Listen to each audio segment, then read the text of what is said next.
Meu nome é Alessandra Vick, sou mediadora de conflitos e professora, e no bate-bola de hoje eu tenho o prazer de receber a querida Jaqueline de Azevedo, que é advogada, mediadora de conflitos, e hoje vem falar sobre sua expertise em Advocacia 5.0, o que é isso, como funciona e como vir do litígio e trabalhar como advogado dentro do meio consensual. Vamos juntos nessa? Querida Jaque, estou muito feliz em recebê-la aqui no canal. É uma grande alegria essa nossa troca de hoje. Com certeza vai ajudar muitas pessoas que querem entender um pouco melhor o que é essa advocacia 5.0, como que eu posso migrar do litigioso para o consensual, ou será que não necessariamente eu preciso migrar, mas eu posso estar trabalhando com esses dois mundos, assim dizendo. Mas antes de começar sobre isso, eu queria passar a palavra primeiro agradecendo pelo seu tempo e por ter aceitado o convite e Fala assim um pouco para quem ainda não te conhece. Quem é Jaque? Para além do currículo que eu já apresentei aqui. Tudo bom, Alessandra? Obrigada. Para mim, eu estou muito feliz, muito honrada de estar aqui. Adoro o jeito que você conduz esse canal, a leveza que você traz. Então, eu me identifico muito com isso, acho muito bacana. E estou muito feliz de estar aqui também, podendo falar um pouquinho desse assunto, que é um assunto da minha vida nos últimos... Eu diria que os últimos 3, 4 anos eu tenho falado bastante sobre isso. Estudo sobre esse assunto até um pouco antes, né, de realmente divulgar. Então, eu sempre brinco que a minha vida, eu deixei de ser um ET na advocacia o dia que eu descobri a advocacia 5.0. Né? Que essa postura que eu já gostava, já me identificava, tinha um sentido e tinha tinha uma orientação, tinha um porquê, tinha outras pessoas trabalhando dessa forma.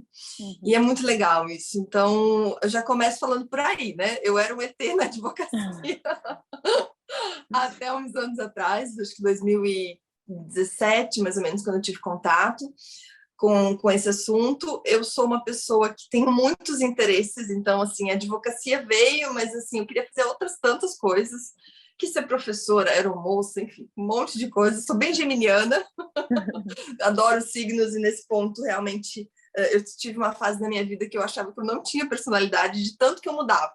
Né? O meu pai mudou muito de cidade, então hoje eu já estou na 14ª cidade, morando em Florianópolis. Cresci dessa forma, né? Eu mudava muito. Então, isso me ajudou muito a me tornar muito adaptável e conhecer lugares novos, pessoas novas com facilidade. Mas no momento ali, no início da minha juventude, eu acabei tendo que fazer terapia, porque eu achava, meu Deus, não tem personalidade. Eu tinha amigos de tribos diferentes, eu tinha interesses diferentes. E, enfim, eu acho que isso é uma coisa que eu nunca contei.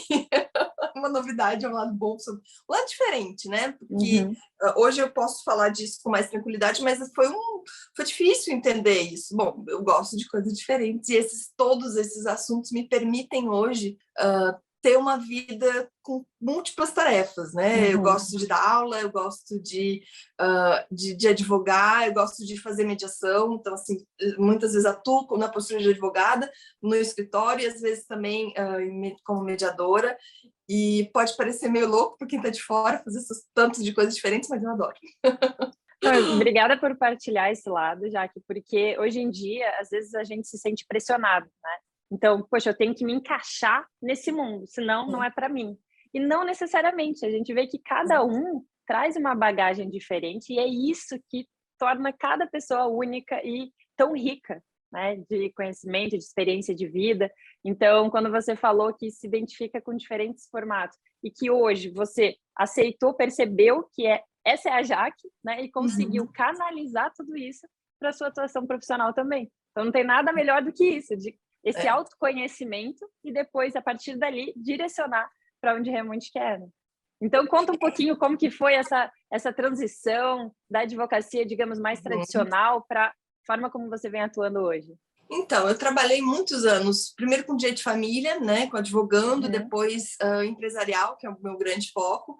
Trabalhei muitos anos como gerente jurídico de uma empresa, onde eu cuidava muito da parte empresarial de licitações. Então, assim, muita competição, né, muita coisa aguerrida de ganhar ou perder. Eu já fazia dentro da empresa uma advocacia preventiva, no sentido assim de focar um pouco mais em negociação, já tinha lido alguns livros, né, o famoso Como Chegar ao Sim, que a gente fala tanto, já me identificava um pouco com aquilo ali, mas assim, a verdade é que na Universidade de Direito, na Faculdade de Direito hoje, a gente fala muito pouco de negociação. Então, só que todo advogado acha que sabe negociar. Né? Assim, é uma contradição muito interessante. Todo advogado, não, mas eu negocio bem. Ou então, quantas vezes a gente fala de mediação, aí a pessoa, não, mas eu também já faço isso, de uma forma colaborativa. Não é, isso é técnica, é estudo. Mas eu também tive essa fase. Eu também tive essa fase de achar que eu já sabia e eu, dentro da empresa, achava que fazia negociação, mediação, gostava, tinha uma identificação, mas a minha vida era muito mais litígio do que qualquer outra coisa, como 99% dos advogados, né? Hoje aqui no Brasil.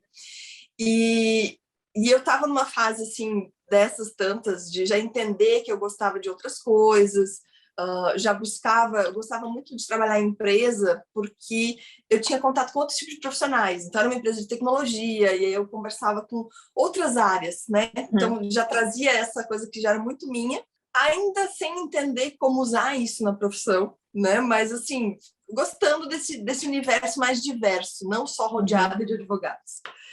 E em 2015 eu fui para o Canadá, a ideia era ficar 6 meses estudando inglês. Cheguei lá, eu tinha feito aqueles pacotes que você faz de homestay, né, para ficar numa família canadense. E a dona da casa, ela era assistente jurídica de um advogado. E lá ela começou a falar a primeira vez sobre algumas coisas que o advogado dela fazia, como é que eles trabalhavam, e falou de práticas colaborativas. Eu achei aquilo assim, quis entender, fenomenal, e fui ficando. Bom, fiquei 3 anos no Canadá. Aí lá, realmente, fiz minha especialização em Alternative Dispute Resolution e comecei a trabalhar com isso, né? E eles têm uma postura de vida que valorizam 2 coisas que eu comecei a entender, e foi aí que eu te digo que comecei a entender que eu poderia trabalhar dessa forma, que é esse viés de colaboração, né? Não como uma coisa meio paz e amor e sejamos todos felizes, mas como uma ferramenta muito potente de você realmente fazer todo mundo ganhar.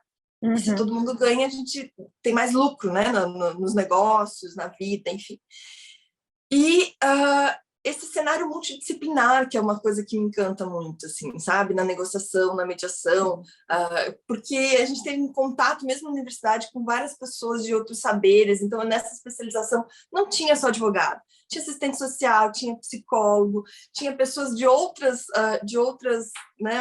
formações, e aquilo foi me abrindo o mundo, né? E quando um dia eu fui num seminário sobre advocacia, sobre futuro, na verdade, assim, e eu ouvi falar sobre Sociedade 5.0, e aí o palestrante falou um pouco sobre como seria cada profissão, e quando ele falou da advocacia, eu disse, meu Deus, sou eu, isso é para mim. Né? E aí fui buscar muita coisa e comecei a querer entender um pouco mais. Então, eu tinha algumas professoras que trabalhavam com práticas, com mediação, às vezes eu pedia para estar junto, assistindo.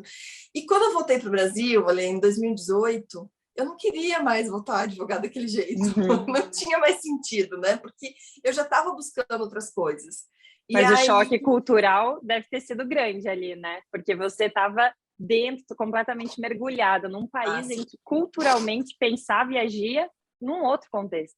Sim, sim. Não, lá eles têm ir para o judiciário realmente é a última opção, né? É quase que uma vergonha, assim. Você não conseguir lidar de outra forma. Na instituição que eu trabalhava lá, eu ia muitas vezes, eles faziam convênios assim com o judiciário, então eu ia assistir as sessões que era como se fosse um juizado especial aqui nosso, né, small claims, enfim, e eles têm o que eles chamam de sessão de first appearance, que é a primeira vez que a pessoa vai em juízo, e lá ela fica sabendo mais detalhes sobre o caso, e nesse momento o próprio funcionário, diretor de secretaria, apresenta a possibilidade de mediação. Então, quando a pessoa aceitava a mediação, eles então me chamava, né, e aí eu ia conversar com a pessoa, explicar os benefícios, e aí se realmente aceitasse, o processo era automaticamente suspenso por 3 meses para que a gente trabalhasse fora do judiciário. Então, aí a gente trabalhava com as pessoas. Então, assim, o clima é muito, muito propício, como você falou, né? Eles são muito colaborativos. Lógico, eu estava numa universidade estudando isso, né? Então, assim, o meu ambiente era muito isso. E eu me lembro, assim, uma coisa que eu voltei para o Brasil porque eu tive um acidente, um acidente bobo, assim, mas eu quebrei uma articulação do joelho na neve. Um dia muito frio, e aí chegou um momento que eu fiquei lá um tempo depois, mas eu tive que acabar voltando. Eu voltei chorando. Eu disse, meu Deus, eu nunca mais vou mediar na minha vida. Não vou mais poder advogar. Né? E aí vim para Florianópolis, meus pais moravam aqui, e entrei na comissão de mediação da OAB aqui de Florianópolis, conheci a minha sócia, Rice, lá, mesmo dia que eu comecei, ela começou, e aí a gente começou essa jornada assim, de atuar dessa forma, onde muita gente no início não entendia, né? Então a gente faz um papel educativo muito forte, né? Tanto na comissão, hoje a vice-presidente da comissão de mediação, eu sou secretária-geral, tanto nesse sentido dentro da instituição, para que os advogados conheçam, quanto na nossa atuação. Mas, assim, a gente percebe uma diferença muito grande depois da pandemia, né? Eu acho que isso foi algo que catalisou algumas mudanças que viriam. Mas, assim, sem dúvida alguma, é um cenário ainda que tem muito a evoluir. Só que eu fico feliz de perceber a evolução, sabe? Não está na velocidade como nós, que vivemos isso, gostaríamos, mas já está caminhando naquela. Então, isso já traz uma esperança e a gente percebe que não é que vai deixar de existir a questão do processo judicial, não, nada disso. Mas, como você falou, no Canadá é a última opção. E é isso que a gente fala muito, né? Vamos tentar de outras formas antes, existem outros possíveis caminhos. E aí, opa, não deu certo, ou para esse caso específico, analisou os outros caminhos e foi chegar à conclusão que não, realmente é para lá, ok. Mas não ir para o Poder Judiciário simplesmente porque é o único que eu conheço, ou porque eu tenho medo do desconhecido, então nem quero ver, nem ouvir falar, porque é um receio. Né? Então, isso é que a gente trabalha muito, né? Em prol dessa disseminação da mediação de conflitos, da negociação de uma forma mais técnica, né? Realmente aplicando essas habilidades que a gente vai falar um pouquinho aqui.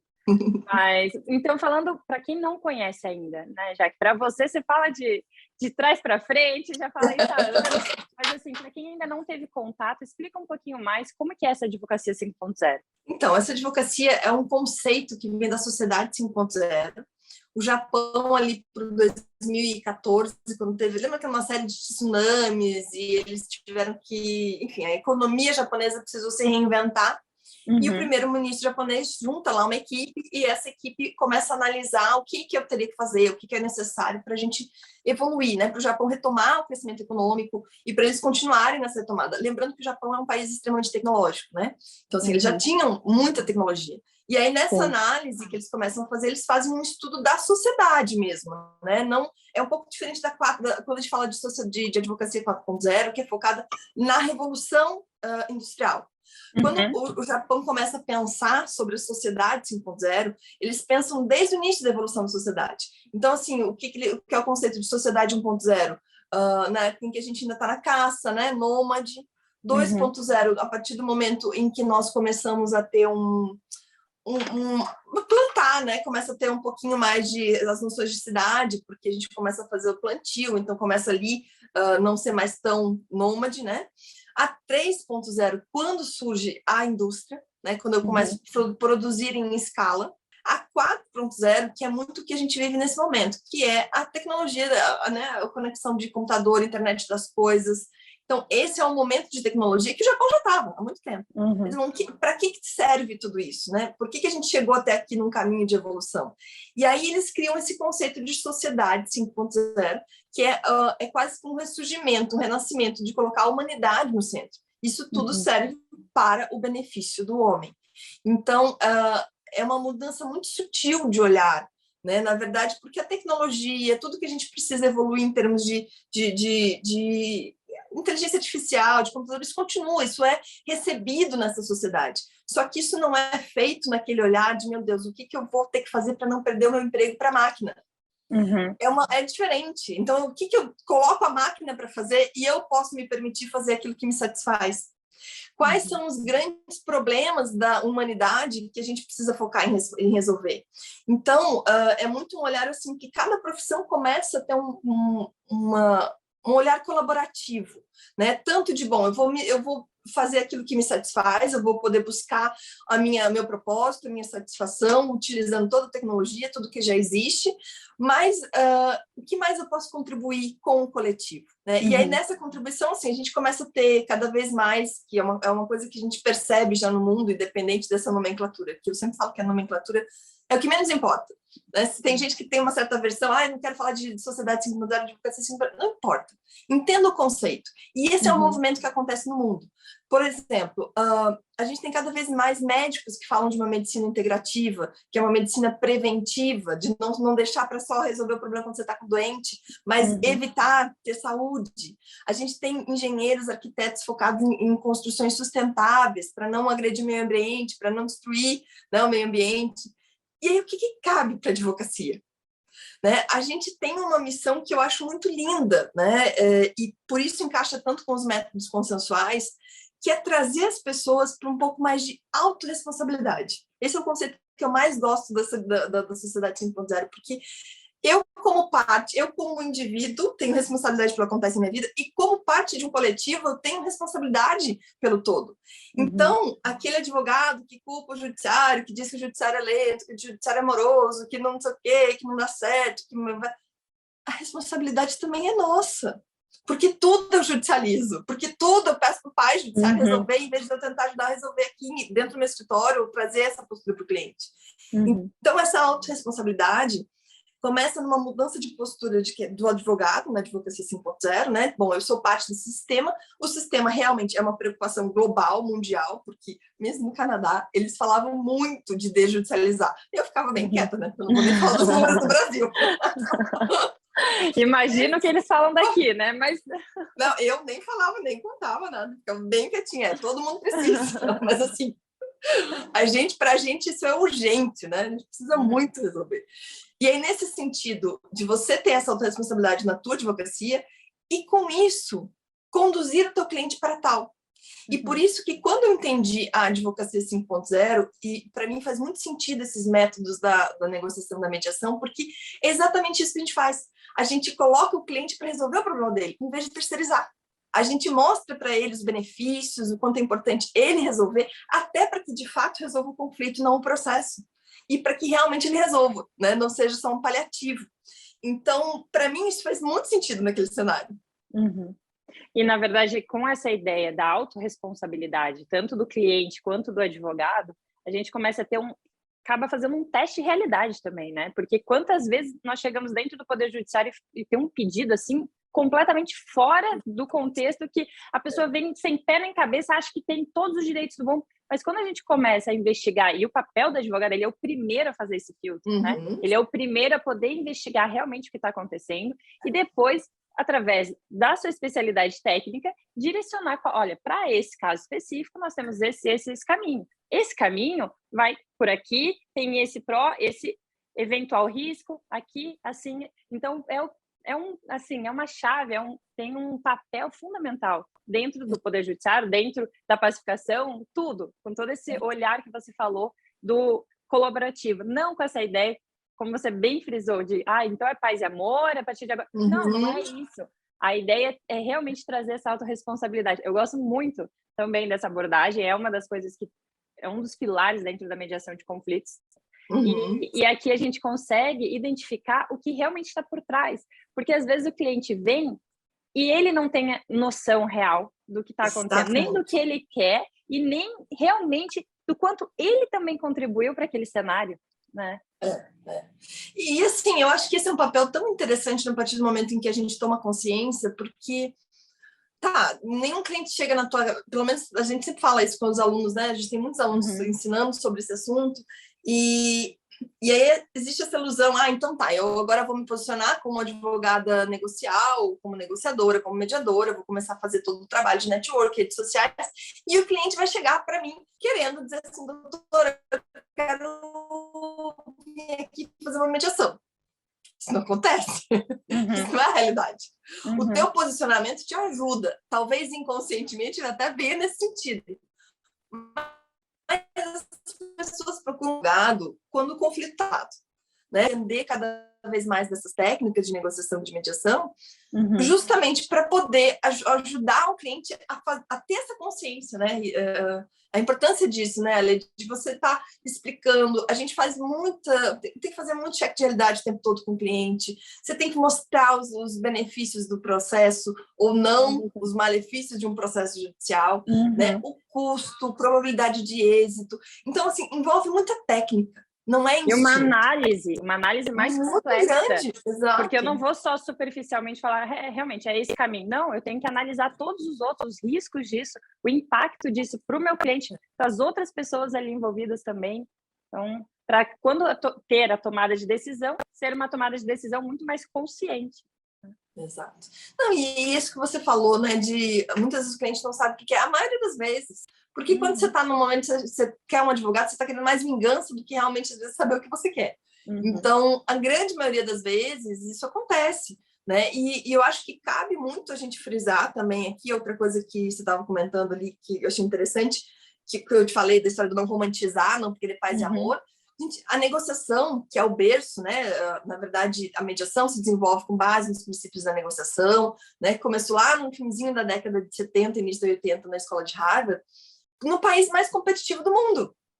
Então, não é uma questão, é uma questão de inteligência. É uma questão de perceber que se eu fizer uma teoria dos jogos e todo mundo sair ganhando, é melhor do que o risco de perder tudo. Né? Então, eu acho que essa visão que a gente tem se esforçado muito para passar sobre negociação, sobre mediação e sobre a advocacia 5.0, que é o mais interessante, porque não é uma questão romântica, é uma questão de inteligência de fazer todo mundo ter maiores ganhos e mais rápido. Porque estratégia mesmo. Estratégia, exato. Porque assim, imagina, a gente tem uma cultura de o advogado às vezes receber um valor maior no fim do processo que leva 4, 5, 10 anos. E se você puder fazer tudo isso em muito menos tempo, ainda ter um honorário de eficiência, porque você conseguiu resolver um problema que levaria 3 anos no judiciário em 3 meses.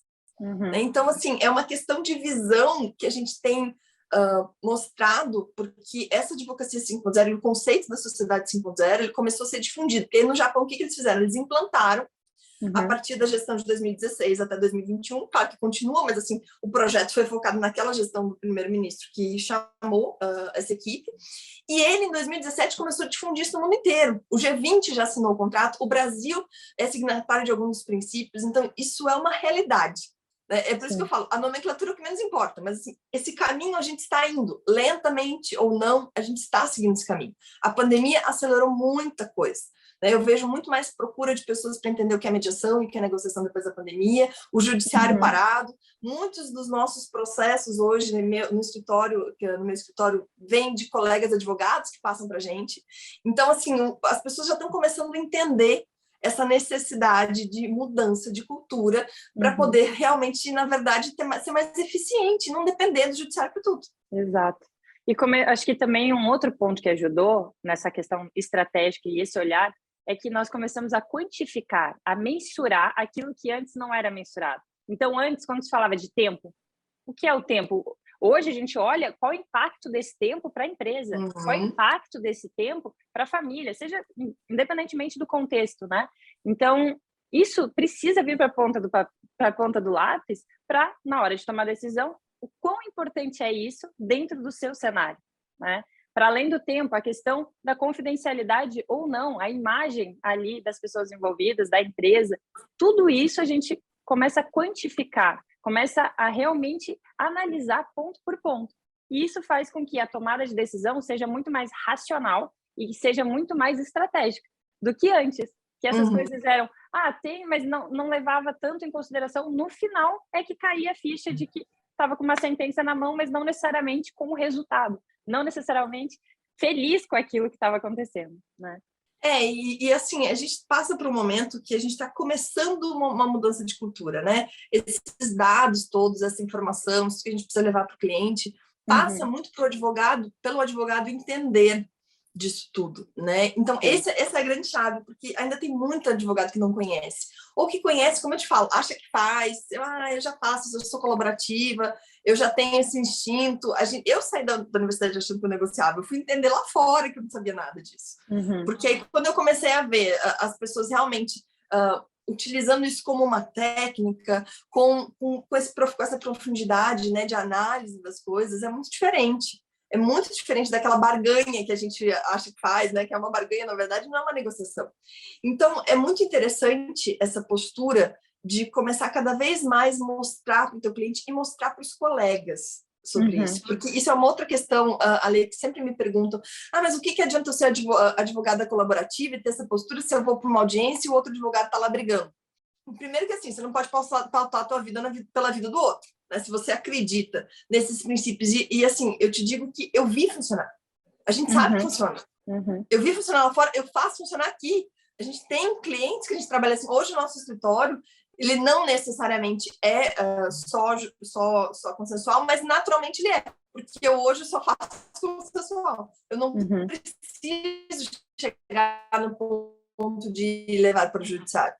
Então, e aí, entendendo, posso atuar dessa forma onde eu estiver. Ainda que o advogado do outro lado não seja tão colaborativo, mas a tua postura pelo exemplo, ou até mesmo porque eu sempre falo que quem abraça essa ideia tem que começar a entender e ter um viés educativo, né? O advogado que trabalha em consensual, ele vai estar sempre tendo que educar o cliente, explicar, fazer tudo isso que você falou, mostrar os dados, analisar, escutar. E assim, às vezes, você tem que fazer com o teu colega do outro lado. Porque ele não atua daquela forma, porque muitas vezes ele não sabe. E o não sabe não é que... Hoje em dia, acho que todo mundo sabe mais ou menos o termo mediação, né? O conceito de mediação. Quando eu digo não sabe, é não saber porque não vivenciou os benefícios, não entendeu, de fato, como jogar. Sabe? Não sabe a nova postura, porque é uma postura totalmente diferente. Então, e aí isso o desconhecido dá medo também, né? Claro. Poxa, vou sair aqui do que eu domino, do que eu controlo, para um mundo que eu ainda não conheço. E vou levar ainda meu cliente com isso.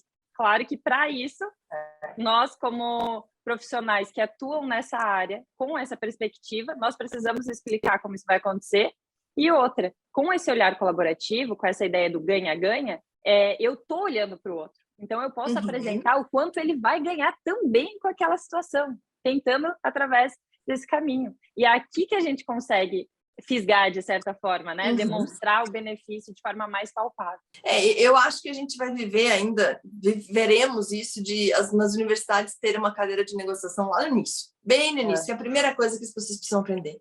Todo escritório de advocacia deveria começar dessa forma, né? Os grandes hoje no Brasil já fazem isso, lá fora é muito comum, que você tem quase que uma equipe de triagem no início. Chega aquele caso, as pessoas tentam ali resolver por mediação, por negociação, tenta ver o que é das práticas que você possa resolver sem levar aquele caso para a corte, para o judiciário. Não, sendo possível, aí vai para o setor responsável, né? E essa é uma ideia que na verdade, é um arranjo que vem crescendo muito na advocacia, né? A gente no Brasil tem poucos escritórios que atuam dessa forma ainda, mas a verdade é que esse é um caminho muito natural. Apesar da velha advocacia falar que não, apesar das pessoas existirem, e tem gente que participa da mediação e ainda assim acha que não funciona, né? O que é uma coisa para o Canadá, para a Suíça, não é para cá. Só que, assim, tem coisas que eu gosto de frisar. Primeiro, o mundo é globalizado. O que acontece em qualquer lugar do mundo hoje, a gente sabe no mesmo momento. Existem questões culturais, sim, mas a gente vivenciou e está vivenciando ainda um momento em que todas as nossas bases foram modificadas por conta dessa pandemia. Então, o que antes era impossível, e assim, eu falo de coisas que eu gosto muito de citar esse exemplo, que eu acho muito hilário, pessoas que antes me falavam assim, nunca vou fazer mediação online, detesto o DR, não tem nada a ver, e perde isso, perde aquilo. Hoje dá uma aula de DR. Então, assim, as perspectivas mudam com o mundo, não adianta. Assim, acho que tem coisas que a necessidade nos faz modificar. E eu acho que essa advocacia é uma delas. Não só por esse viés todo que a gente está falando, de que é mais lucrativo, porque ganha mais, porque a gente está caminhando para um mundo mais de autorresponsável, mas tem duas coisas que, para mim, impulsionam muito essa postura, que eu quero te falar. Primeiro delas, eu sempre falo disso, mas eu adoro é uma pesquisa de uma canadense, a Julie McFarlane. Ela escreveu um livro, que é um livro da mesma época do Richard Sansky, como o acordo está mudando, não tem em português, tá? Mas assim, seria a tradução, como o acordo está mudando a prática do direito. E ela é uma pesquisadora, ela é uma professora de uma universidade no interior do Canadá, e ela pesquisou várias pessoas, porque lá eles podem fazer com muito mais amplitude do que nós aqui, que é só no juizado especial, a self-representation, né? Que eu entrar em juízo sem advogado. E ela começou a analisar porque isso tem crescido muito ao longo dos anos. Cada vez mais, assim, e as pessoas não buscam advogado, ou quem teve um advogado uma vez acaba não procurando de novo. E ela foi tentar entender esse cenário. E ela traz alguns conceitos que eu acho interessante, que ela fala assim, a gente está começando a viver uma geração de self-help generation, que é aquela geração faça você mesmo. As pessoas não vão delegar tudo mais para o advogado, porque enquanto para o advogado é uma causa, muitas vezes é a questão da vida da pessoa. O Google está aí, a pessoa já chega com informação. O conhecimento, ele já não é mais, né, assim, exclusivo do advogado. E muitas vezes a questão de direito não é suficiente, porque nessa pesquisa ela percebeu que, primeiro, as pessoas não se sentem o advogado como parceiro. Então, isso era uma das coisas que realmente antes que fazia com que as pessoas não quisessem tanto procurar advogado. Segundo, porque eles acham que podem fazer sozinha, porque hoje tem informação no Google e você pode, né, fazer outras coisas. E terceiro, porque muitas vezes o advogado não queria o acordo. E a pessoa queria resolver aquilo logo e terminar, porque aquilo é um drama na vida dela, tem um peso pessoal muito grande, muitas vezes. E o advogado queria insistir, né, para poder ir até o fim do processo. Então, ela traz esse cenário. Isso é uma mudança grande, não é uma mudança que está acontecendo no Canadá. Isso é um reflexo no mundo. Claro que em alguns países mais rápido e maior proporção do que nós. Mas isso vai refletir no modo geral. Por quê? O segundo ponto, que é esse que também acho que funciona muito, que é o avanço da tecnologia. Hoje a gente já tem computadores e assim, softwares que fazem uma petição. A gente tem um software que você pode ir lá pesquisar e ter mais informação daquele caso, de jurisprudência, de lei, de tudo, de uma forma muito mais rápida e muito mais precisa do que eu, mesmo entendendo tudo sobre determinada área.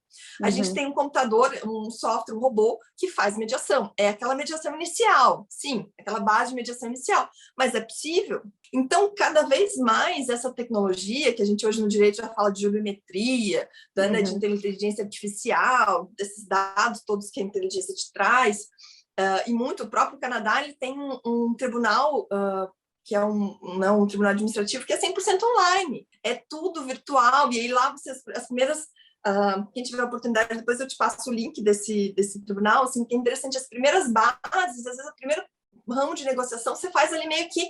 Ele te dá uma orientação para você fazer sozinho, sabe? Assim, ele dá tenta negociar de tal e tal ponto. Então, é muito interessante, porque o mundo está inteligência mudando. artificial a favor, né? Aqui como um instrumento para conseguir melhores resultados ainda. Então, eu vejo que esses dois vieses, assim, de tecnologia e das pessoas não gostarem mais dessa postura distante do advogado, né? Ou de alguém que não está ali junto, que tem uma certa frieza, ou que não prima por resolver o conflito e acaba querendo resolver só o processo, são duas coisas que vão incentivar cada vez mais essa postura da advocacia, sabe? Então, assim, eu não sei se... Eu vejo muita gente da velha, né, do old style de advocacia, que fala que isso é moda, que isso...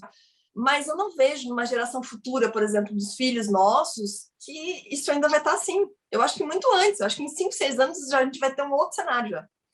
E a gente vê nas universidades, né? Ainda falando do Brasil, que está a passos lentos, a gente já vê que a competição que tem de mediação, de negociação, de arbitragem, está trazendo um viés completamente diferente para eles. Então, eles já, na graduação, estão vivenciando coisa que tem muito advogado já de anos de carreira que não tem esse conhecimento nessa área, né?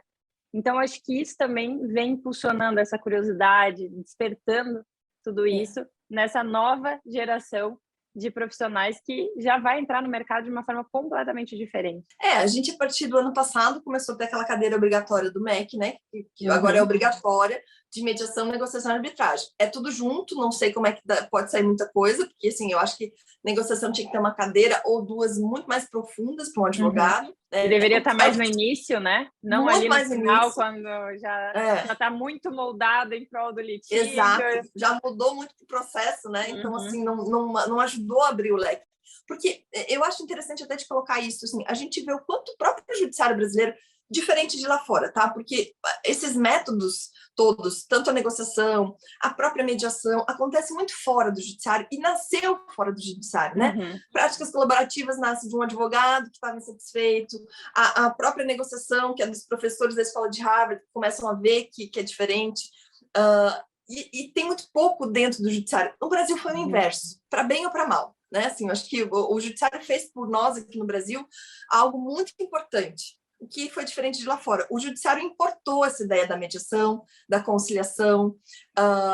Hoje, inclusive, o judiciário com a Meta 9, né, que ele é signatário da Agenda 2030 da ONU, justamente no sentido de tentar evitar que as pessoas judicializem em demasia. Né? Então, o judiciário mesmo proporciona em vários momentos do processo que as pessoas entrem no acordo. Né? Então, assim, foi um pouco diferente do que aconteceu lá fora, porque aqui a maior resistência é da advocacia. Uhum. A maior resistência ainda é do advogado, que acha que tem que levar tudo para o processo, enquanto eu tenho visto ao longo desses anos as grandes iniciativas do judiciário, inclusive de tecnologia, porque tem um projeto 4.0 do Fux, agora eu não me lembro exatamente do nome, né, de trazer, tem um robô no STJ, no STF, que agiliza algumas coisas, né, para poder fazer as triagens, e, enfim.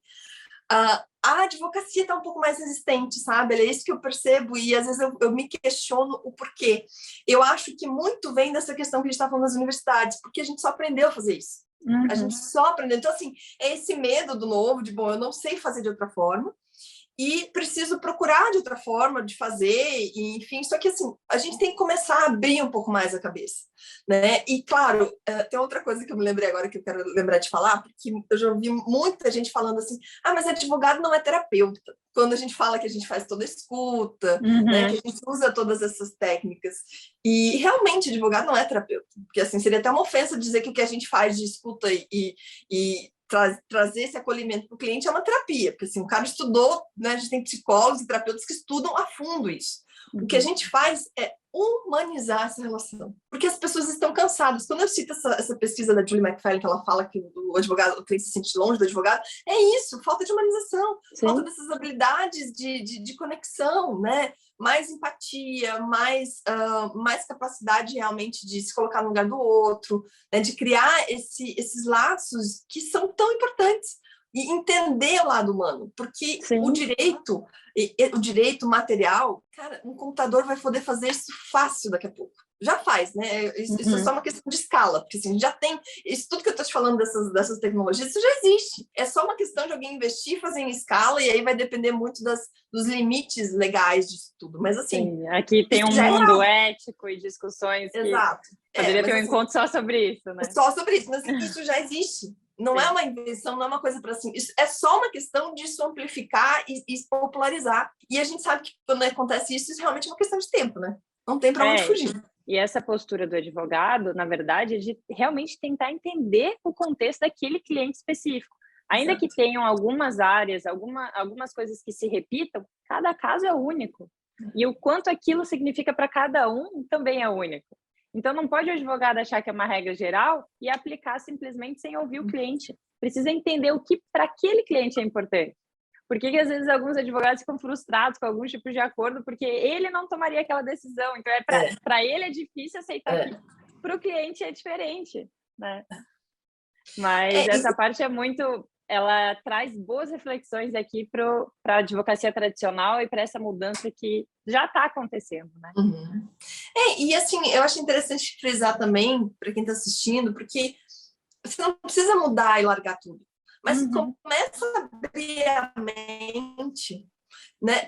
Vai estudar um pouco mais, e assim, quando eu falo estudar, vai fazer um curso, vai pesquisar um livro, vai começar a praticar essas poucas mudanças na tua advocacia que você vai começar a entender e perceber isso, né? Porque, nossa, é muito mais interessante e muito mais inteligente isso que a gente está apresentando. E não estou falando aqui que o restante não é inteligente, porque o mundo está caminhando para isso, para que a gente foque muito mais nessas habilidades humanas, e essa postura de colaboração, ela é uma postura que eu acho que não tem quase que uma sobrevivência. Sabe, a gente está chegando no mundo, no momento em que, claro, a gente ainda tem muita guerra, isso é um começo, né? Mas é um começo de uma mudança que estava em 0,5 e foi para 2 depois de uma pandemia, sabe? Então, assim, a gente está crescendo muito rápido em pouco tempo e cada um escolhe o mundo que vive, né? Eu acredito muito nisso, assim, a gente tem a possibilidade de escolher, né? Claro que no meu mundo hoje tem muito mais colaboração, negociação, mediação, porque é uma escolha. Só que é uma escolha muito consciente e me dá resultado. Me dá resultado, eu posso viver disso, não precisa viver exclusivamente disso, mas comecem a abrir a mente, fazer cursos nesse sentido, a se preparar para negociar um pouco mais. De repente, todo o processo que chega no escritório, tenta negociar antes, mas assim, não é aquela negociação de barganha, né? Então, vamos entender os 4 princípios de Harvard, como é que funciona, o que mais que eu preciso para entender de negociação? Eu preciso começar a analisar um pouco mais o comportamento humano, né? Eu preciso começar a entender um pouquinho mais do ser humano, técnicas de mediação, porque eu acho interessante assim, ó, advogado às vezes não quer fazer curso de mediação ou não quer entrar nessa área, porque diz, eu não quero ser mediador. Você não precisa ser mediador. Mas tem muita habilidade ali que você pode estar implementando dentro da atuação como advogado. Exato! Você pode implementar essas habilidades e, principalmente, você pode entender como é uma resolução consensual para não ir numa audiência, porque existe essa preocupação muito do advogado, quando ele vai numa audiência de mediação, que ele perde o protagonismo. E o cliente dele vai ver que ele não é protagonista, quem está ali é o mediador falando com ele, e aí isso gera, meu Deus, primeiro que ele já não sabe cobrar, ele não cobrou direito no contrato com o cliente, como é que seria essa mediação, aí ele não sabe como mostrar serviço, aí ele chega na mediação, às vezes atrapalhando, porque ele tem que mostrar, que tem que falar, e não o cliente, né? Então, entender esse cenário, que cada vez mais está ficando comum, porque o próprio judiciário brasileiro, né, que é a fonte de toda, já tem colocado cada vez mais a mediação e a oportunidade de conciliar, de mediar durante todo o processo. Então, entender essa postura é fundamental. Entender como fazer, você não precisa mediar, você não precisa ser mediador, mas você tem que ir lá entender como é que funciona o processo, quais dessas técnicas eu posso, de repente, como você falou, que habilidades eu posso, no meu atendimento com o cliente, testar antes, para não acontecer o que acontece muitas vezes, que a gente está fazendo a mediação, você já deve ter passado por isso também, o cliente começa a chorar e falar coisas que o advogado não sabia. Que é muito normal, porque o advogado não perguntou, o advogado não soube fazer a preparação. A preparação de um cliente para a mediação é fundamental, porque é lá que você diz que ele vai falar, você tira essa ideia de que você, como advogado, não tem protagonismo, se você preparou ele direito. Exato, era isso um ponto que eu queria trabalhar aqui também. A preparação do advogado, ela é fundamental, e digo que é um dos papéis mais importantes do advogado, mais do que a sessão de mediação em si, é essa preparação para aquele cenário, né? E daí, a partir dali, claro, ele dá todo o parecer jurídico que o mediador ele não faz. Além disso, tem depois, quando passar para a parte de negociação propriamente dentro da mediação também. Enfim, tem todo um trabalho muito rico que o advogado está fazendo, mas com uma postura diferente do que ele estava acostumado. Ele não vai para brigar, ele não vai para falar mais do que todo mundo, ele vai para resolver realmente aquela situação. E aí, nesse cenário, é tão importante negociação, né? Porque o advogado vai negociar. O advogado é um negociador, ele está ali junto com o cliente negociando. E é por isso que entender dessas habilidades, dessas técnicas, faz diferença. Seja dentro de um processo judicial, onde vai ter uma sessão de mediação, seja cada vez nas câmaras de mediação, né, que tem cada vez mais crescido a quantidade no Brasil, seja dentro do próprio escritório dele. Que é uma coisa que acontece bastante, assim, no meu escritório hoje, eu e a Rice, muitos advogados indicam para a gente casos de pessoas, né, de clientes que às vezes não querem resolver pelo judiciário e mandam para a gente. E o mais engraçado é que nessa pandemia a gente fez muita dissolução de sociedade de advogado. Porque na hora do advogado rescindir a sociedade, né, terminar a sociedade, ele não quer ir para o judiciário. Ele quer fazer fora do judiciário. Por quê? Porque a gente sabe que o judiciário expõe, porque o judiciário vai olhar aquela questão simplesmente de direito linear, e tá tudo certo, né, Ale? Foi desenhado dessa forma, é assim que tem que ser, é assim que funciona o sistema judiciário. Só que o sistema jurídico brasileiro, ele não pode, a minha ferramenta de atuação não pode se limitar só àquilo ali. Aquilo é um sistema, né, do judiciário que já existe, a gente sabe como funciona, só que tem outras formas, e é isso que a gente trabalha tanto para que as pessoas enxerguem que existem outras ferramentas, que você pode resolver um conflito dentro do teu escritório. Você pode negociar a contraparte, você pode pedir uma mediação, você pode chamar um mediador ad hoc, você pode levar para uma câmara, até a arbitragem pode ser mais interessante muitas vezes. Então, assim, eu acho que é entender, quando você entende essa nova postura e estuda negociação e mediação, você amplia o leque de opções de uma forma tão grande que você não vai precisar deixar de litigar. Não estou dizendo isso, mas assim, você vai conseguir resolver mais rápido, né, de uma forma mais eficaz, porque você vai resolver aquele conflito do cliente poupando, às vezes, anos de tensão, né, e de conflito, e vai conseguir pegar mais clientes, porque aí você resolve, um cliente já te indica, né, para outro, você melhora a tua imagem e você está começando a se preparar para essa mudança que, para mim, é inevitável na advocacia. Isso já acontece lá fora. A Rice sempre fala nas lives, nos webinars dela sobre suits, né, que o pessoal adora. Porque os suits, grande parte deles acontece dentro do escritório. São as negociações que eles fazem. Né? Então, assim, é negociar fora, você não precisa depender o tempo todo de um judiciário. né? O próprio judiciário, quando ele faz essas questões todas de meta 9 e pede, né, para o judiciário, tá gritando socorro, na verdade, para mim. Aquilo é um grito de socorro, tipo, não me não dá mais conta. Exato, bem isso. Eu gosto de citar uma comparação que dentro do Poder Judiciário aqui no Brasil tem 10 vezes a população de Portugal. É uma coisa assim impressionante se a gente olhar dessa forma. Então, no Brasil, a mediação, a negociação direta, ela veio como uma necessidade, porque não tava mais a questão do tempo, a questão do custo, enfim, isso já não estava viável diante de vários contextos, né? Mas aí é aproveitar isso para perceber que, opa, a gente tem uma ferramenta aqui e eu, como advogada, eu posso aproveitar essas habilidades dentro da minha atuação, ou então eu tenho mais caminhos para estar atuando. Então, isso não limita de forma alguma a atuação do advogado. Pelo contrário, como você colocou, amplia e muito. E aqui, para quem está nos escutando e pensa, tá, me interessei, quero saber mais, mas na prática, como que funciona essa adaptação e posicionamento em relação a uma coisa que às vezes é um tabu, que é a questão dos honorários, né? Como que eu posso estar trabalhando os honorários dentro desse contexto consensual? Conta um pouco em função da sua experiência. Então tá.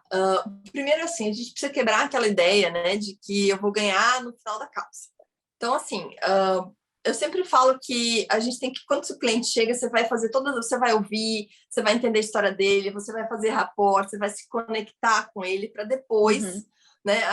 Aí depois você passa o teu valor para ele, mas antes explicando sempre os benefícios do consensual, o custo, muitas vezes, de um processo judicial, o tempo desse processo.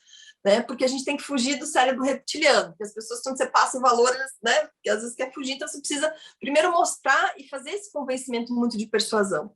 E aí, porque eu estou explicando tudo isso porque as pessoas dizem, mas quando eu falar para o cliente que ele tem que me pagar antes, não vai ter que pagar depois, e a maior parte vai ser...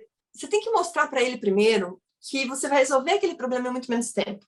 E aí você vai fazer um contrato que você pode fazer, o que a gente geralmente faz, eu sempre faço muito modular, né? Ou modular, porque a pessoa pode, por exemplo, caso eles queiram fazer uma mediação, então eu faço a primeira fase de persuasão, de conversar com todas as partes, é um valor. Se todas as partes aceitarem ir para uma mediação, aí tem o valor da mediação. Você faz modular, porque você vai dando para a pessoa uma sensação de mais confiança, né? Você confia no seu obstáculo, só vai pagando conforme você for realmente evoluindo. E no final sempre tem um honorário de eficiência ali. Tipo, se eu conseguir resolver o acordo, se fechar o acordo, o honorário de eficiência é tanto. Você pode colocar para se fechar em menos tempo, aumenta ou diminui. Eu gosto muito dessa questão escalonada. Ainda que não seja modular, que seja necessário modular, porque eu falo que você pode ir para a fase 2 ou não. Mas o escalonado eu sempre faço, que é justamente a fase inicial. Paga um valor no início, para a gente começar as tratativas, paga um valor fechando tal ponto e paga um honorário de eficiência.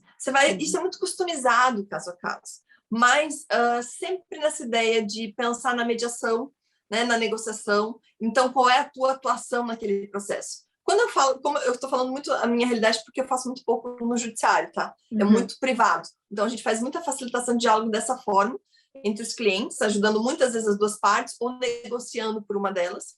E aí eu crio esse escalonamento de cobrança de honorários no contrato. Mas, hoje, no Brasil, a gente já tem parâmetros, inclusive, as próprias OABs, né? As nossas seções, as nossas subseções da OAB têm tabela de honorário. Então, aqui em Santa Catarina, a gente já tem tabela de honorário de valor do advogado para cobrar na mediação, quanto ele cobra para atuar na mediação, né? Aquilo é uma base. Você pode usar isso como uma base, por exemplo, bom, o meu valor para participar da mediação é tanto, e se você fechar o acordo dentro daquilo que é o parâmetro que você quer, eu ganho um honorário de eficiência. Então, é ainda um caminho em construção, porque é muito customizado. Depende muito da situação. Então, tem algumas vezes que, realmente, quando o cliente chega nesse cenário inicial que eu falei, em que ele está pronto para negociar e ele quer tentar que todas as outras partes façam a mediação. Então, a gente faz esse approach de convencimento dessa fase. Né? Passou dessa fase, então vamos para a fase, realmente, agora vai ter a mediação. Aí é um outro valor. Né? Eu consegui tal coisa no acordo. Aí é um valor de honorário de eficiência. Geralmente, a gente deixa um valor para o honorário de eficiência que seja um valor interessante, bom para ele, até porque o cliente sinta que você está confiando no taco, né? Você confia que aquilo vai dar certo, mas você jamais deixa para cobrar só no final. Isso é uma coisa que a gente tem falado muito para mudar muito essa cultura, porque realmente o esforço da negociação e da mediação é muito grande, né? Quem trabalha com isso, a gente tem muito envolvimento ali. Realmente é possível. Horas de preparação. Mais. E aí, por isso que eu te digo que é tão importante o advogado entender como é que funciona o procedimento. Porque só entendendo como funciona o procedimento, eu entendo essa cobrança. Porque eu já tive casos em que, por exemplo, a gente fez só a preparação para uma mediação. Eu fui contratada para ajudar as partes a se preparar para a mediação. Eu não fui na mediação, porque eles tinham outro advogado, era fora, não era aqui, então eles já tinham uma pessoa que iria, que estava em contato comigo também, mas a gente fez esse serviço bem específico de preparação. Porque isso é uma outra tendência interessante que a gente vê pouco na advocacia, cada vez mais esses serviços modulares. Eu não sou contratada só para causa. Então, nesse caso, por exemplo, que eu citei, eu fui contratada para fazer o plano de mediação, para mostrar, né, o BAD, as fraquezas, preparar o cliente e aí estar em contato com o advogado dele também, que era um advogado já com esse perfil, que foi inclusive quem nos indicou, para que a gente preparasse ele de uma forma que a pessoa pudesse ir depois na mediação, que era no norte do Brasil. Então, assim, é interessante entender, quando você começa a entender tudo isso que a gente está falando de negociação, amplia até essas possibilidades de cobrança. Só que, assim, se eu falar para alguém que não sabe o que é negociação e mediação, diz, você cobra tal coisa, sem a pessoa ter a base, é difícil de entender, né? É difícil de visualizar, porque é contracultural, a gente não faz isso, geralmente. E exige o cuidado do advogado de conseguir passar isso para o cliente também, né? Para que ele realmente perceba a diferença que é esse contexto fora do Poder Judiciário. Quais são os benefícios ali, de forma concreta, para o caso do cliente. Então, excelente. Você tocou numa forma, gostei bastante disso que você falou, de modular, né? Dividir ali em fases. Dá para fazer esse trabalho completo, dá para fazer pontual, como o exemplo que você deu. Inclusive, dá para estar trabalhando com outros advogados. Então, advogados que têm isso e está tudo bem. Advogados que se identificam no litigioso, têm perfil para o litigioso e está tudo bem. Mas tem algumas coisas que ou ele vai fazer ou vai contratar alguém que faça para realmente analisar se pelos outros caminhos seria possível um resultado diferente, por exemplo. Né? Então, acho que esse olhar, cada vez mais a gente vê aquilo que você falou no início, de ser multidisciplinar, ter um olhar mais amplo. E aqui entra isso de novo. Então, o advogado ele pode sim ser especialista num ponto concreto, mas é fundamental ele abrir ali o olhar para identificar se realmente é a melhor saída para o cliente dele ou se precisa trabalhar em conjunto com algum outro profissional para estar melhorando e trazendo mais eficácia ainda. É exatamente isso. Quando você falou, eu já tinha pensado de retomar esse ponto, porque, assim, isso que foi que me fez, assim, entender e valorizar até esse lado da minha personalidade que eu achava meio... Eu disse, meu Deus, como é que a pessoa pode ter toda essa confusão, né? Porque até então, às vezes, eu entendia como uma confusão mental. E eu só fui entender, de fato, o valor disso no Canadá. Primeiro porque eles valorizam muito essas soft skills, e aí quando eu conheci práticas colaborativas, design de sistema de disputas, a própria negociação em que você envolve uma equipe de profissionais diferentes, né? Eu coloco outros olhares para resolver aquele conflito. Nossa, isso para mim é o que mais me dá, assim, um ânimo de trabalhar com isso, porque aí você tem, de repente, casos que você precisa de um contador, de um terapeuta, né? de um pedagogo, e isso é tão agregador, é tão interessante, assim, acho que só quem vivencia, que tem que ter essa oportunidade de entender, de ter sobre o mesmo conflito, sobre o mesmo problema, profissionais com olhares diferentes, agrega tanto, amplia, eu sinto assim, Ale, que eu me torno uma advogada melhor, porque eu começo a conhecer o olhar que os meus colegas teriam sobre aquele ponto. Então, isso é muito rico, né? E esse é um outro ponto muito importante do próprio conceito da advocacia 5.0. Né? Quer dizer, a gente vive um mundo muito tecnocrata, cada vez mais a gente se especializa, mas isso não significa que a gente precisa ser uma ilha. A gente pode estar conectado com cada um trazendo aquele teu conhecimento, né? Que é o que acontece quando eu cito esse caso, por exemplo, dos advogados que não fazem negociação e mediação hoje, que passam processos para a gente, ou que nos chamam para resolver, muitas vezes até processos que estão no judiciário passam para a gente tentar negociar. Então, assim, isso também cabe, porque, por exemplo, no planejamento patrimonial que eu preciso fazer de uma sucessão patrimonial, eu preciso de um contador, eu preciso envolver outras pessoas, né? E isso pode tudo fazer parte de uma equipe multidisciplinar e todo mundo trabalhar com um propósito. Então, isso é muito legal. Eu adoro essa parte. E é o que vai realmente chegar na resolução do conflito daquele cliente, né? Então, não é simplesmente ganhar uma ação, não. É resolver aquela situação e o cliente não tem como não sair satisfeito de uma situação em que ele foi escutado dessa forma, foi analisado todos os pontos da vertente dele, então dá para explorar e aprofundar muito. E é rico demais essa abordagem. É rico demais. Eu gosto demais, eu gosto tanto dessa ideia, assim, de juntar outros profissionais, que até nas mentorias a gente às vezes faz isso, sabe? Então, às vezes você percebe que, de repente, a pessoa precisa, quem sabe faz uma terapia, faz um constelador, ou resolve a questão financeira, chama um contador. Eu acho que, assim, a grande sacada dessa nova advocacia é não ficar mais em volta de si mesmo no direito. Sabe, assim, de não ficar só olhando para o direito material. Porque tudo isso aqui que a gente está falando é para dizer, na verdade, resumindo, que o direito material, o que está na lei, o que está na jurisprudência, um computador vai ter isso tudo. O que adianta a gente competir com o computador? Eu nem quero competir com o computador, porque eu não gosto daquilo ali, eu não preciso saber aquilo de cor. Mas eu posso agregar outros olhares, outros saberes e uma nova postura, né? E essa postura amplia o leque de opções, amplia faturamento, amplia a forma de posicionamento, amplia mercado de trabalho. É só uma questão de perspectiva, né? De começar a entender. E aí o advogado não precisa ter medo de perder protagonismo na mediação, não precisa achar que essa advocacia veio para mudar, que não vai, né? Que não tem sentido, não precisa rechaçar, porque no momento que eu também digo que não funciona, é um medo, né? Eu estou evitando aquilo ali, porque isso é um caminho para onde a gente está caminhando, e isso é muito bom. Eu não vejo, assim, a grande dificuldade que a gente, às vezes, quando as pessoas começam a questionar alguma coisa, isso não é ruim. A máquina fazer não é ruim. Não é ruim eu colocar na faculdade de Direito ampliar um pouco o leque dos advogados. Ao contrário, isso nos torna profissionais melhores e pessoas melhores, né? Eu acho que é muito com essa visão muito mais multidisciplinar. E isso não tem como, agrega muito mais no resultado final. Então, essa ideia de eu sou advogado, eu sou o dono da razão e eu sei a única possibilidade possível dentro desse cenário. Não. A gente sabe que tem um mundo de caminhos para resolver um mesmo conflito.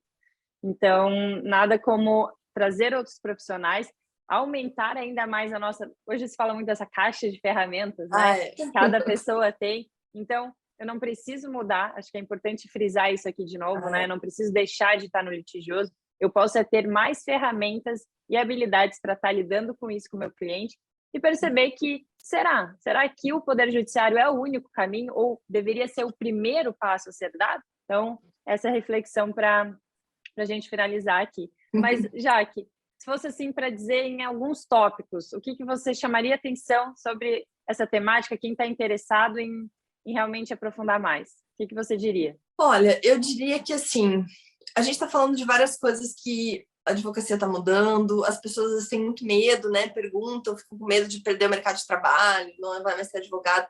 Eu acho que não é o momento de ter medo, até porque o medo paralisa. Eu diria ao contrário, seja pelo menos curioso, né? A partir do momento que a gente se torna curioso e você abre a mente, você vê que, poxa, se a negociação, que a gente já está falando de uma escola de 40 anos de negociação, desde que foi lançado lá o primeiro livro e eles começaram... E eles mesmos falam uma coisa que eu adoro, que acho que a terceira edição do livro do Como Chegar ao Sim, que eles ressaltam muito isso, o quanto a gente vive a revolução da negociação. Em todas as áreas, né? Claro que a gente aqui está falando do direito, porque, né, falando muito da minha atuação, mas em todas as áreas. A negociação, ela te abre portas como um empreendedor, como um profissional, como uma mãe, pai que precisa negociar. A gente faz isso por instinto, mas não é só instinto. Então, eu acho que a grande sacada desse momento todo é seja curioso, e vá além do instinto. O que tem a mais ali? O que eu posso aprender? Aprenda outros olhares, entenda. A gente tem lá fora, já fala-se tanto dessa negociação, a mediação em vários países do mundo já está tão desenvolvida. No Brasil, nunca se falou tanto sobre isso, né? Então, assim, acho que sair um pouco da superficialidade. Sei que existe negociação, sei que existe mediação, mas o que é? Eu acho que buscar entender. Quando a gente busca o conhecimento e a gente busca entender, os medos diminuem, sabe? O receio diminui, a necessidade porque até aquela pessoa que desfaz um pouco, no fundo, ela está, né, com certo medo. Então, a gente não é um momento para isso. Se vai mudar, se vai existir advogados daqui a 20, 30 anos, não sei.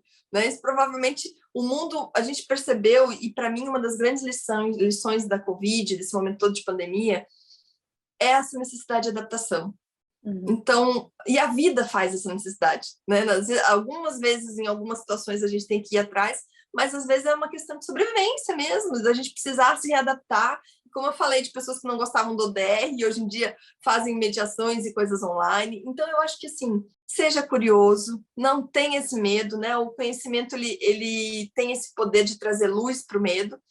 E vá atrás, independente de você querer atuar, se de repente você viu esse vídeo agora, eu não quero ser mediador negociador ou nem advogado consensual, mas entenda um pouco mais o que é. Né? Busque essa informação, que técnicas são essas, né, Ali? Que habilidades são essas, porque isso pode fazer muita diferença. Não é raro os casos de gente que faz curso com a gente e fala, poxa, melhorei meu relacionamento dentro de casa, melhorei meu relacionamento com isso agora. Né? Porque não tem como separar, não é tem. a Jaque no trabalho e a Jaque dentro de casa, não, é uma só. Então, quando a gente tem essas habilidades, a qualidade de vida, todas as nossas relações, elas acabam sendo impactadas de forma positiva, a gente começa a utilizar isso de forma natural no dia a dia. Exatamente, é bem por aí mesmo. E vale a pena, né? Nossa, é gostoso demais, porque não precisa ser aquela ideia de eu contra você o tempo todo, aquele embate, não. Nós contra o problema. O que realmente é o foco? Quando a gente muda o direcionamento, já tem uma postura completamente diferente. Isso traz uma coisa que eu prezo muito, leveza na vida. Sabe? Isso traz leveza, porque assim, problema e conflito a gente vai ter sempre, porque a gente está vivo. Mas a partir do momento em que eu sei como lidar com o conflito e eu não me identifico ao ponto de ser o conflito, né? Eu não estou tão identificada ali, eu consigo separar as coisas, isso traz uma leveza tão grande. E assim, a gente fala essas coisas, as pessoas começam a dizer, lá vem de novo paz e amor romantizado. Não é.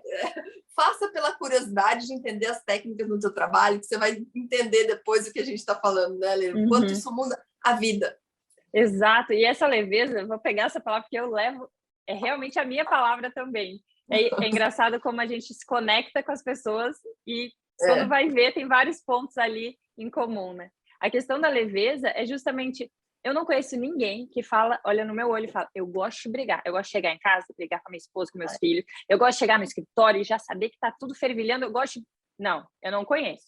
Eu conheço quem tem uma postura assim, em função do que vivenciou, do que estudou, do que é o caminho que tem e consegue resultados disso. Eu não estou dizendo que você não vai ter resultados nisso, mas é uma caminhada muito mais estressante. É uma caminhada que exige, pesa, desgasta muito mais. Então, essa leveza que a gente está falando é justamente, ter conflito é normal. Agora, a forma como eu lido com eles é que vai fazer a diferença. É isso que vai realmente trazer a qualidade de vida que eu desejo ou não para minha vida. Né? Então, aqui volta aquele senso de autorresponsabilidade. Porque quando a gente está diante de um conflito, é muito comum das pessoas falarem, mas fulano está sempre assim, fulano faz aquilo, mas o que adianta eu fazer isso e o outro não faz? Mas a nossa postura impacta e muito no que a gente permite ao nosso redor, no nosso posicionamento e isso no resultado nas nossas relações. Fica aí essa curiosidade para quem está nos ouvindo para pesquisar e estudar mais nessa linha. Fantástico, assina embaixo. E para finalizar, já que eu gosto muito de trazer livros, né? Indicação, pode ser técnico ou não técnico. Fala assim para mim, aqui para quem está nos ouvindo, olha, em relação a isso, tem esse ponto que me chamou a atenção, esse não é técnico, mas me marcou de alguma forma. O que você indica? Bom, eu tenho uma lista, vou diminuir ela aqui, para não ser muito. Mas, assim, técnico falando de negociação, eu sempre indico, porque, assim, vale ler, reler, ter de cabeceira, grifar, que é o Como Chegar ao Sim. Né? Então, assim, se você não está atuando ainda nessa ideia de negociação, se você não tem conhecimento, comece por ele, porque eu acho que ele é a base de tudo, né? Ele justamente é o livro que eu estava falando antes, de que a escola de Harvard lança ali com William Ury, Roger Fisher lançam esse livro lá no finalzinho da década de 80, e ele já é um livro, assim, que é uma bíblia, né? Eu sempre digo que é uma bíblia, porque ele tem os 4 princípios, você começa a entender Eu li ele já umas 4 vezes de cabo a rabo, em momentos diferentes da minha vida, e cada vez é um aprendizado novo, então vale muito a pena. Tem um ponto que eu quero deixar que eu amo nesse livro, que é a negociação de jiu-jitsu. No finzinho, depois de você entender tudo, ele faz aqueles esquemas de como fazer quando a outra pessoa está atacando você, o que você faz. Vou deixar esse spoiler para pessoas ficarem interessadas e buscar. Perfeito. Um outro que eu também vou citar 3 técnicos, tá? Acho que é um começo muito interessante. Eu, quando li ele, tem muitos anos e já reli também, que é Como Fazer Amigos e Influenciar Pessoas. Sim. Também um livro base, né? Porque fala muito de persuasão, de você... Do posicionamento, empatia, da comunicação. Isso. É muito interessante na nossa área, bem importante. E que é mais moderno, do Cialdini, que são as armas da persuasão. Eu acho que é bem importante para todo advogado ler, para todo mediador, negociador, porque ele te ajuda muito nessa questão de como vender a ideia do consensual de uma negociação com o teu cliente. Ele ajuda demais, porque ele fala, né, dos princípios que ele cita, são 6, e é muito interessante, vale bastante a pena.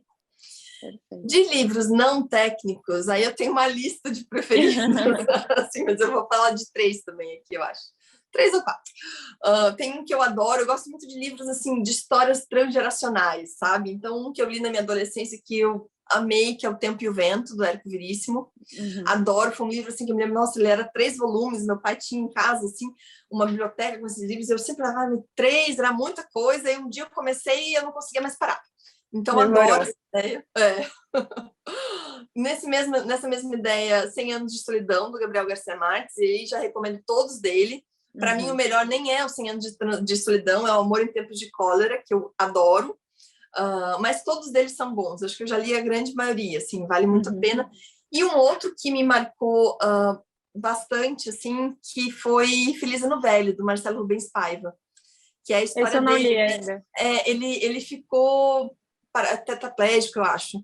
E ele hoje é escritor, compositor, enfim, e ele nesse livro ele narra a situação, tudo que aconteceu, o livro já virou filme, e ele é um cara muito inteligente, assim, muito sarcástico, sabe? Ele tem um humor bem interessante, e me impactou também, porque eu li, assim, na juventude, aquele livro que, né, pela história dele, ele vai num banho de cachoeira, e ele tem esse acidente. Então, é bem interessante, assim, sabe? Você entender a visão de um adolescente que passa por uma coisa dessas na vida, assim. E, assim, tem vários ali. Eu sou muito de livro de autoajuda, eu não tenho problema nenhum de preconceito com livro de autoajuda, acho que tem vários que valem a pena, mas acho que desses, assim, mais clássicos e técnicos são esses. De autoajuda, já que eu falei de autoajuda, não ia nem falar, veio agora na cabeça, não lembro. Sei lá, tem um que eu reli há pouco tempo, Pense em Riqueza, do Napoleão Hill. Então, eu acho que também são super válidos. Claro Sim. que tem...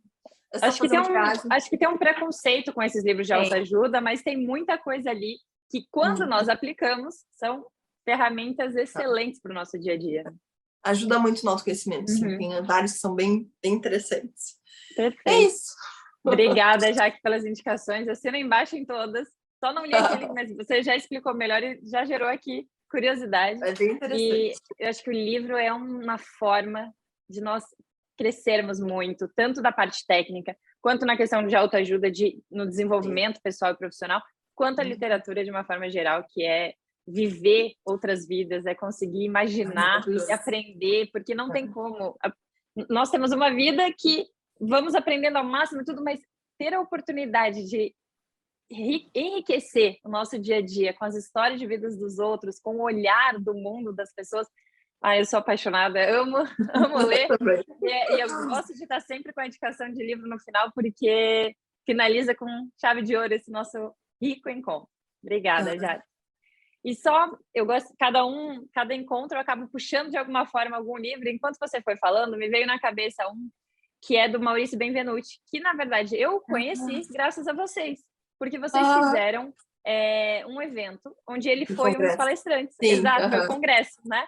Então, eu conheci, eu fiquei apaixonada. Falei, que homem incrível, para quem gosta. Aqui, Audaz, eu comprei o último, ainda não tenho, mas ele é muito bom mesmo. Ele é sensacional. Eu já li os 2 dele, o Audaz e agora o Desobedeça.